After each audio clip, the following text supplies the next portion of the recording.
হরে কৃষ্ণ। সকালের morning programme. আমরা এখন ভাগবতম পাঠ করব।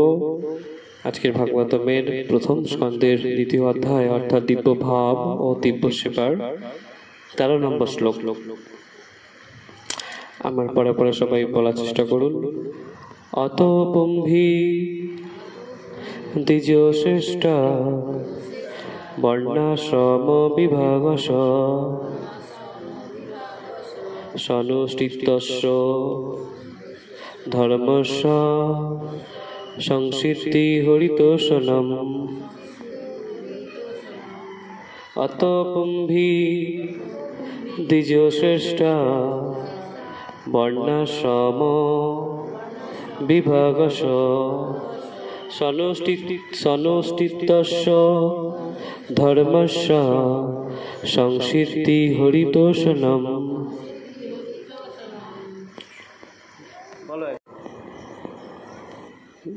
শব্দার্থ।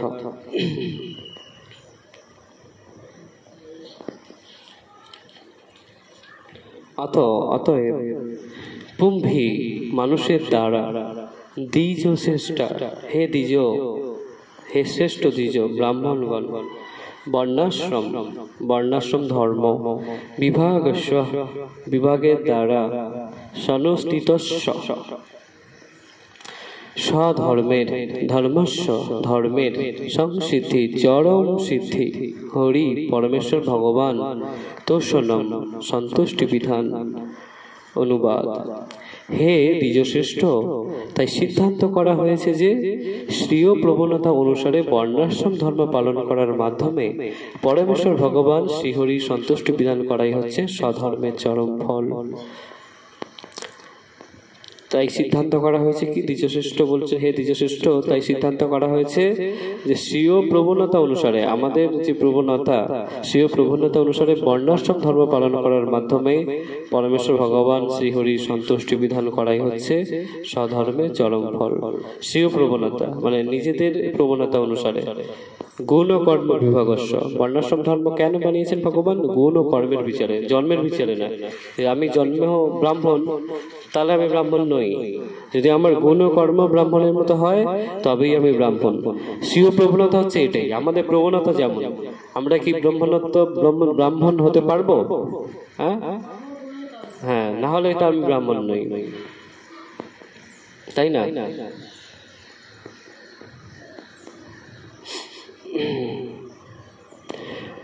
শ্রী প্রভুপাদ কিন্তু তাৎপর্য, সারা পৃথিবীর মানব সমাজ 4টি বর্ণ এবং জীবনের 4টি আশ্রমে বিভক্ত।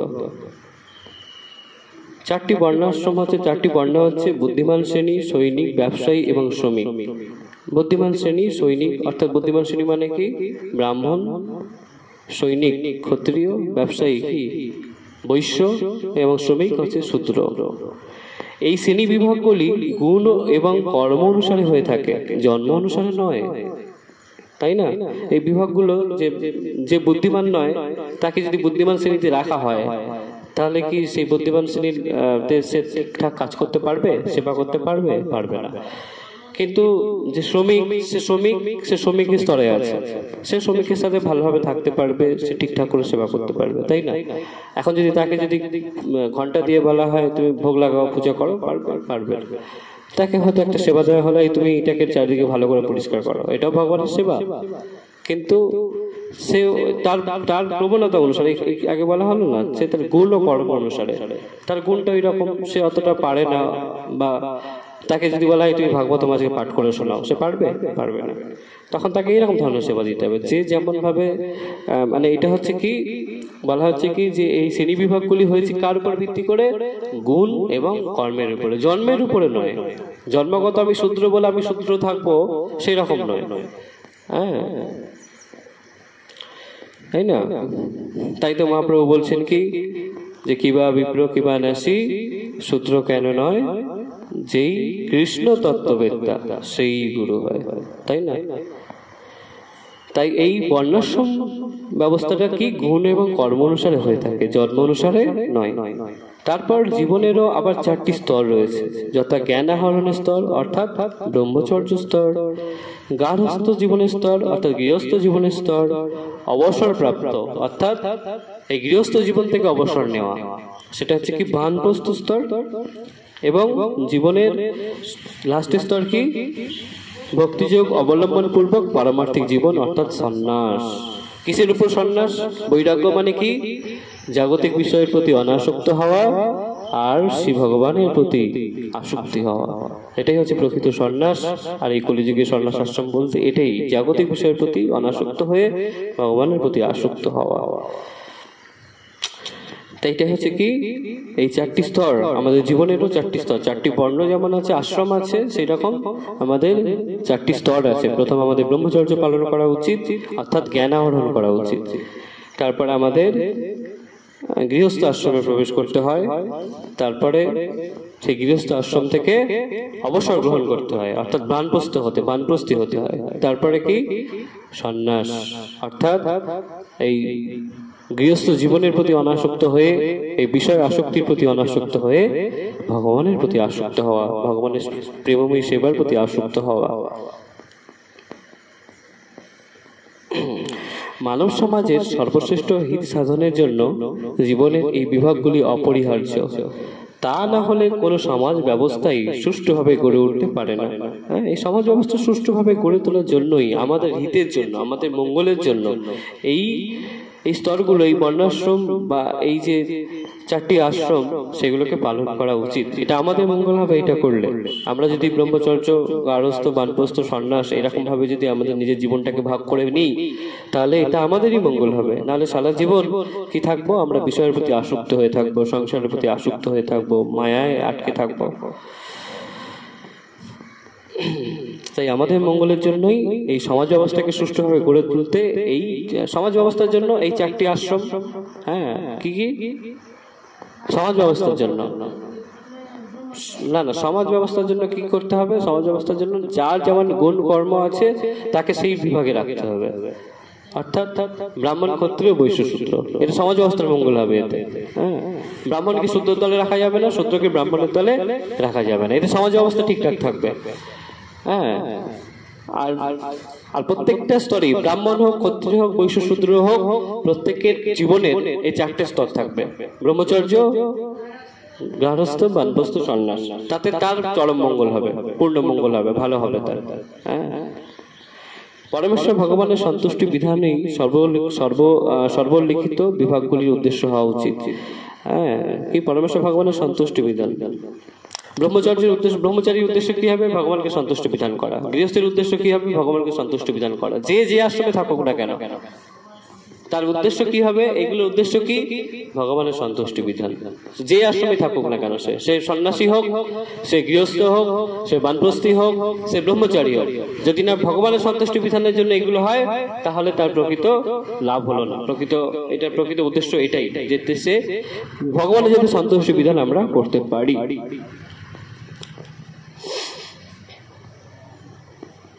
মানব সমাজের এই বৃত্তি বিভাগকে বলা হয় বর্ণাশ্রম ধর্ম, যা হচ্ছে সভ্য জীবনযাপনের স্বাভাবিক পন্থা। বর্ণাশ্রম বিভাগের উদ্দেশ্য হচ্ছে পরম তত্ত্বকে জানা। এক শ্রেণীর লোকদের অপর শ্রেণীর লোকেদের উপর কৃত্রিমভাবে আধিপত্য করার জন্য বর্ণাশ্রম ধর্ম নয়। ব্রাহ্মণরা ক্ষত্রিয়, বৈশ্য, শূদ্রের উপর আধিপত্য করবে, বা ক্ষত্রিয়রা শূদ্র উপরে বৈশ্যের উপর আধিপত্য করবে, এইগুলোর জন্য কিন্তু এই আশ্রম ধর্ম নয়। এগুলোর জন্য সেটাই বলা হচ্ছে, এক শ্রেণীর লোকেদের অপর শ্রেণীর লোকেদের উপর কৃত্রিম ভাবে আধিপত্য করার জন্য এই বর্ণাশ্রম ধর্ম নয়। অত্যাধিক ইন্দ্রিয় প্রীতির ফলে যখন জীবনের চরম উদ্দেশ্য অর্থাৎ পরমেশ্বর ভগবানকে জানার উদ্দেশ্য ব্যর্থ হয়, তখন স্বার্থপর মানুষেরা এই বর্ণাশ্রম পন্থাকে নিম্নতর শ্রেণীর লোকেদের উপর আধিপত্য করার জন্য অসৎভাবে ব্যবহার করে।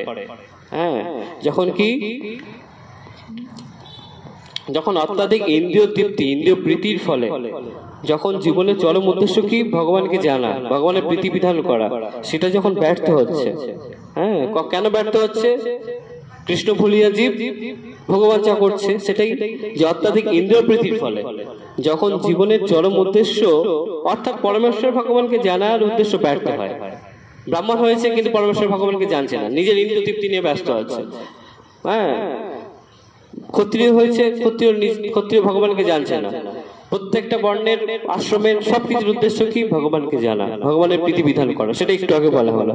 কিন্তু সেই উদ্দেশ্য যখন ব্যর্থ হচ্ছে তখন কি করছে? তখন স্বার্থপর মানুষেরা এই বর্ণাশ্রম পন্থাকে নিম্নতর শ্রেণীর ব্রাহ্মণরা ক্ষত্রিয়ের উপর, বৈশ্যের উপরে, শূদ্রের উপরে, আবার ক্ষত্রিয়রা বৈশ্যের উপরে, শূদ্রের উপরে, বৈশ্যরা শূদ্রের উপরে তারা অত্যাচার করছে, আধিপত্য বিস্তার করছে।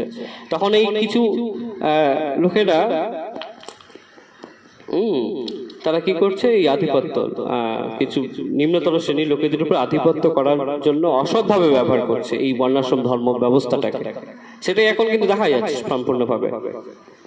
কলিযুগে এই কৃত্রিম আধিপত্যের প্রভাব চারিদিকেই দেখা যাচ্ছে, কিন্তু বিচক্ষণ মানুষেরা ভালোভাবে জানেন যে এই বর্ণ এবং আশ্রমের উদ্দেশ্য হচ্ছে আত্মজ্ঞানের উন্নত চিন্তাধারার বিকাশ সাধন করা। হ্যাঁ, এই চারটে জ্ঞানের উদ্দেশ্য প্রকৃত কি হওয়া উচিত? আত্মজ্ঞান লাভের প্রচেষ্টা করা, আত্মজ্ঞান লাভ করা, আত্মজ্ঞানের উন্নত চিন্তাধারার বিকাশ সাধন করা। এর মাধ্যমে সমাজকে সুষ্ঠুভাবে পরিচালনা করা যায়।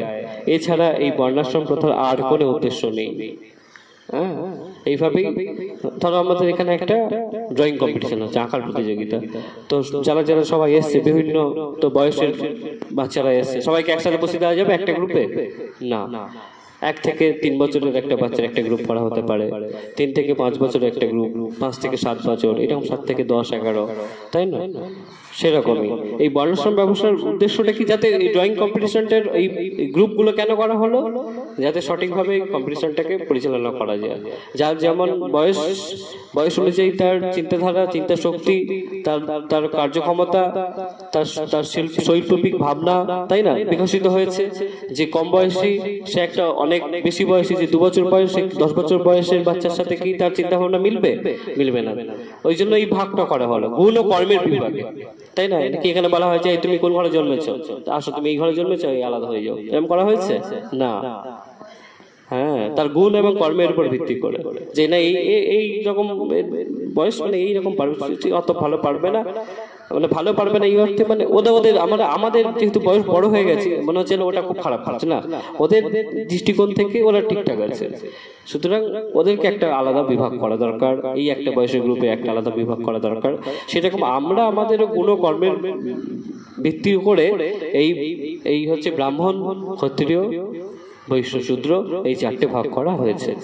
হ্যাঁ, যাতে এই সমাজ ব্যবস্থাটাকে সঠিকভাবে পরিচালনা করা যায়।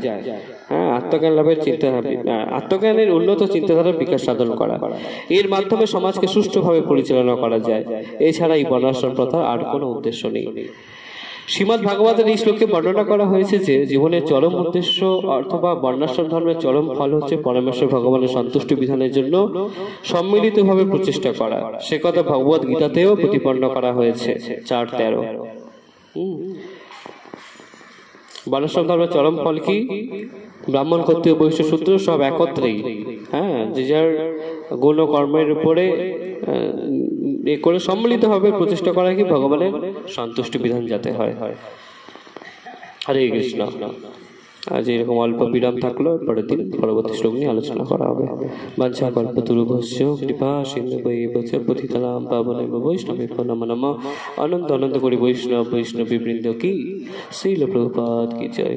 গৌর প্রেমানন্দে। হরি হরি बोल।